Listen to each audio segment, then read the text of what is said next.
Olá, queridos amigos, companheiros de estudos, de reflexões dessa playlist em que estamos organizando do Livro da Esperança, onde diariamente, de segunda a sexta, fazemos as nossas leituras, singelas reflexões dessas mensagens trazidas pelo Espírito Emmanuel, que sempre nos faz retornar ao Novo Testamento e ao Evangelho segundo o Espiritismo.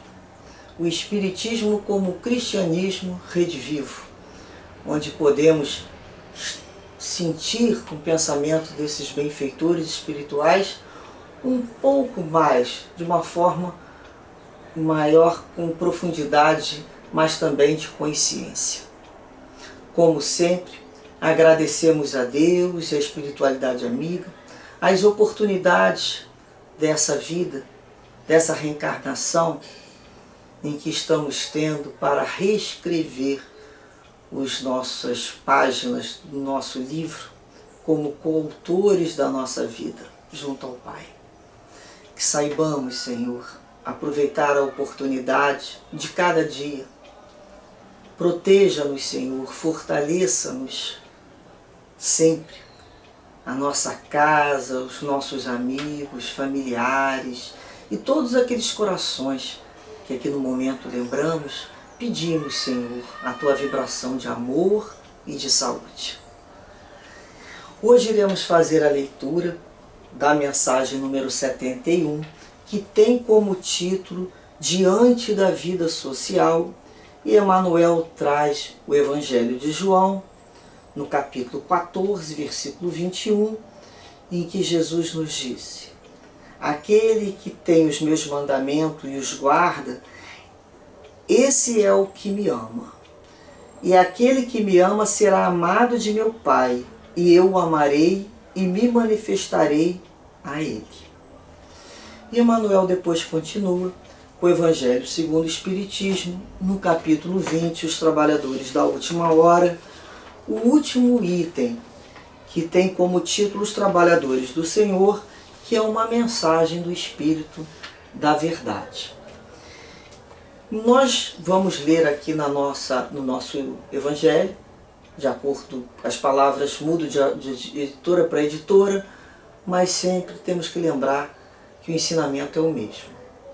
Bom? Então ele nos fala aqui, o Espírito da Verdade.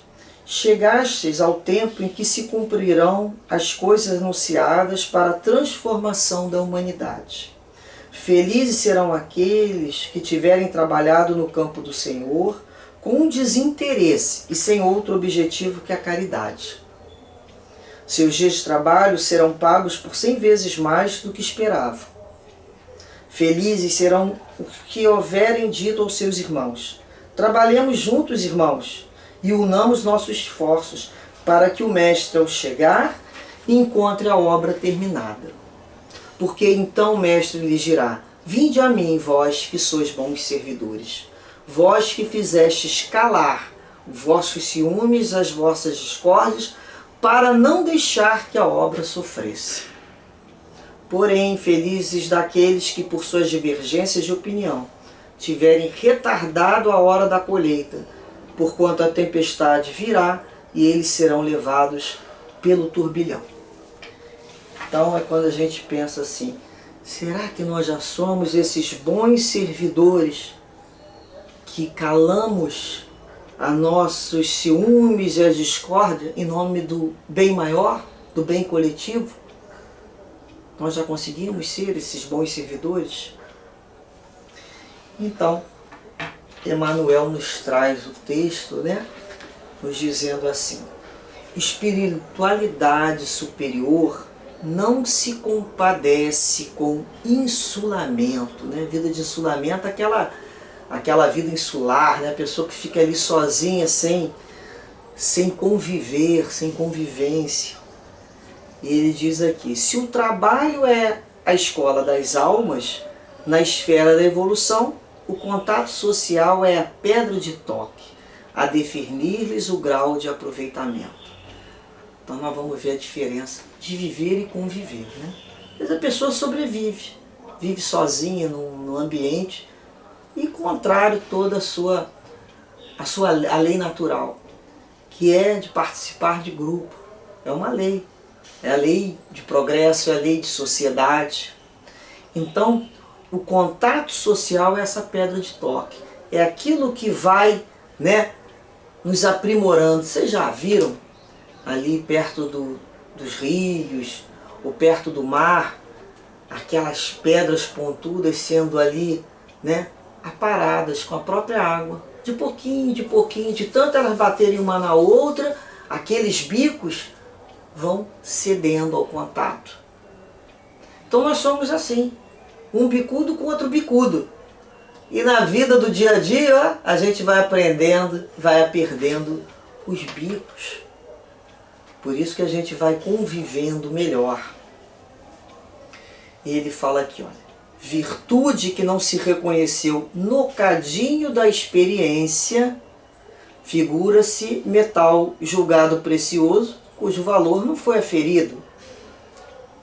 Ou seja, né, se aquela virtude não nasceu, né, da experiência e ela não foi assim colocada em prova, por isso nós seremos provados. Nós somos sempre testados. Quando a gente pensa que fez uma conquista e vem aquela situação para aferir qual grau de conquista nós fizemos. Às vezes eu falo, né, eu estou no pré-1 de algumas situações. Então vem a prova e a gente repete um ano, graças a Deus vai ter outra oportunidade. E ele fala aqui, olha, talento proclamado sem utilidade geral assemelha-se de algum modo ao tesouro conservado em museu. Quando a gente pergunta qual a finalidade disso? Já viram aqueles diplomas na parede? E a pessoa nunca utilizou para nada de bom? Para que serve aquilo? Guardar poeira? Então a gente começa a observar que talento é que eu tenho se eu não uso ele para o bem geral. Ou se não tem menor finalidade para o outro. E a gente vai lembrar, né, que quando ele fala aqui do cadinho da experiência, às vezes nós somos colocados a situações quentes mesmo. Quentes para transformar. Nós vamos sendo transformados. Já viram aqueles momentos em que vivenciamos, todos nós já passamos, em que não tem plateia, não tem aplauso, é só a gente e Jesus. A gente se mantém ali com Cristo na respiração, pedindo, Senhor, acalma minha mente, né? Me ajude a prosseguir. A gente, aquela hora que você fala, você não está conseguindo andar? Então vai de rastros mesmo, vai tateando por aí buscando a luz do Cristo, que nós vamos encontrar. Então é aquele momento em que tombamos, mas não ficamos jogados ao chão. Todos nós vamos cair, mas vamos recordar que precisamos levantar, desconjuntar os nossos joelhos. E ele fala aqui, olha, ninguém patenteia aprimoramento espiritual à distância da tentação e da luta. Falar que a gente fez uma conquista e não ser, né, não passar pela luta para ver se aquilo ali é real. Às vezes a gente fala assim, perdi a esperança. Se perdeu, é porque não tinha. Perdi a paciência, é porque não tinha conquista. Estava no processo ainda de lição 9, igual um professor dá uma matéria nova. Estava no processo de fixação, estamos no processo de fixação em várias vidas. Mas a ponto daquilo ser vivenciado internamente é uma grande diferença. Então, esses momentos, né, de luta e de tentação é onde vai aferir a que ponto foi feita aquela conquista. A gente lembra aqui de Paulo de Tarso, né? Na sua carta aos Hebreus, no capítulo 10, ele fala assim, lembrai-vos dos dias iluminados passados, em que depois de serdes iluminados, suportaste grande combate de aflições. Vocês já repararam que é assim? Depois que fomos iluminados, vamos suportar grandes combates de aflição. Por quê? Porque já temos essa condição. Aquela criatura que está vivendo e não passa por uma situação mais quente, não é porque ela não tenha às vezes nada para resolver. É porque talvez Deus tenha percebido que ela não tem condições de entrar no cadinho, ela vai entrar no desespero. Ela vai piorar a situação dela. Então Deus sabe o que faz com cada um de nós.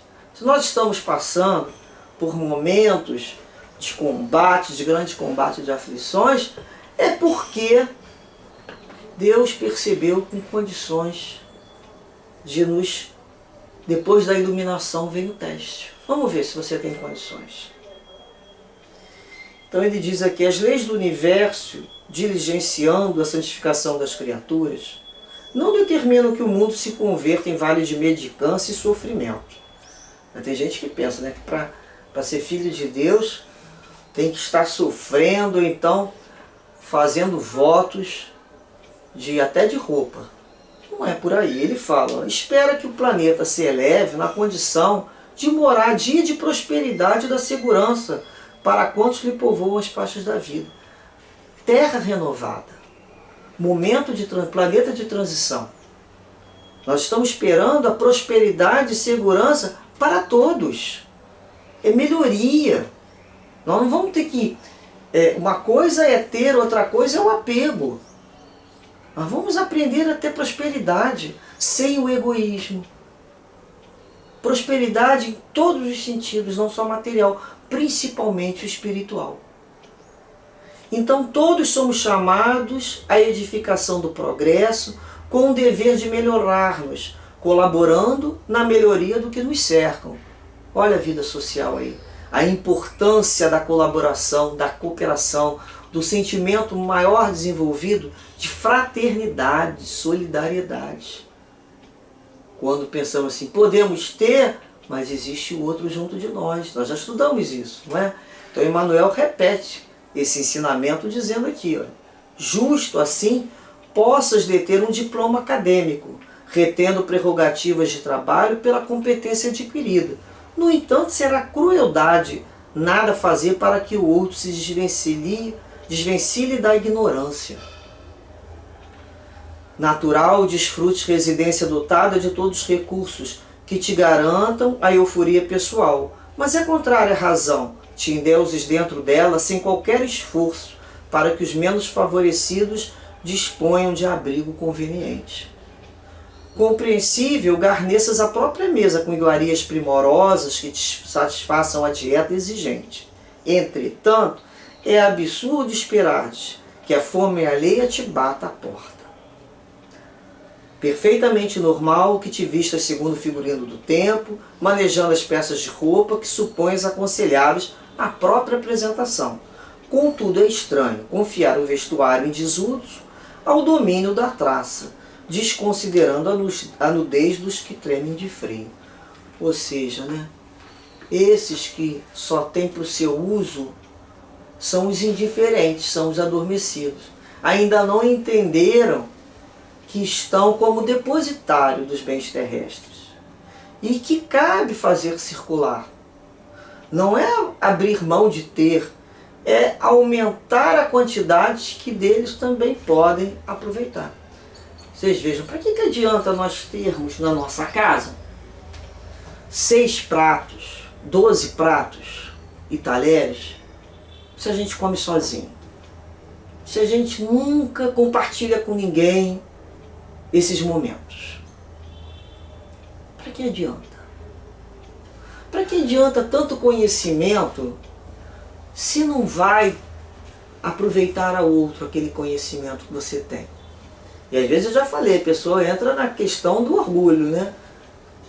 Quando diz que quem sou eu para ensinar o outro? Isso é orgulho, é vaidade. A gente se expõe quando ensina o outro.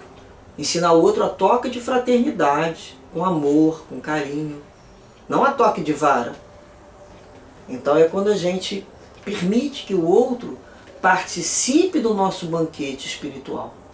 Seja de conhecimento, seja da nossa família. Tem famílias que se fecham como uma panelinha, que não permite que entre ninguém. Às vezes chega ali uma pessoa que é amiga de não sei quem, ou que se tornou o esposo ou a esposa de um membro daquela panelinha, mas é aceito com reservas. O que é isso? Senão o egoísmo, né, daquela família. E assim nós vamos aprendendo a acordar e pensar no objetivo e na finalidade maior de todos os bens que Deus nos permite usufruir. E ele nos diz assim: apoiemos o bem para que o bem nos apoie. Para isso é preciso estender aos semelhantes os bens que nos felicitam. Olha o compartilhamento aqui, ó. Estender ao outro. Repara a natureza no sistema de doações permanentes em que se expressa. O céu reparte a luz infinitamente. O solo descerra energias e riquezas sem conta. Fontes ofertam águas, árvores dão frutos. E nos lembramos, né, de Jesus nos dizendo lá em Mateus, no capítulo 5, versículo 45, quando fala de Deus, que Ele faz nascer o sol sobre os bons e os maus, e faz chover sobre os justos e os injustos. Todos, sem privilégios, sem restrição, sem exclusão. Assim, precisamos aprender a trabalhar o nosso coração, o nosso sentimento, a nossa mente, observando cada vez mais a expansão de tudo aquilo que a gente faz. Todos os dons, qualquer que seja, qual a finalidade maior? Isso aqui está servindo como prova do meu egoísmo, do meu orgulho, ou está me servindo de oportunidade de eu aprender a me desidentificar com as coisas materiais e me identificar com o que é espiritual? Quando eu permito me abrir ao outro e permitir a entrada de Jesus dentro de nós. Que Deus, a todos nós, ampare, conduza, que Jesus, com seu amor, como esse pastor divino que nos convida a andar, caminhar com Ele em direção ao Pai, sejamos dóceis aos ensinamentos do Senhor. Muita paz, muita harmonia sempre em vossos corações. Graças a Deus.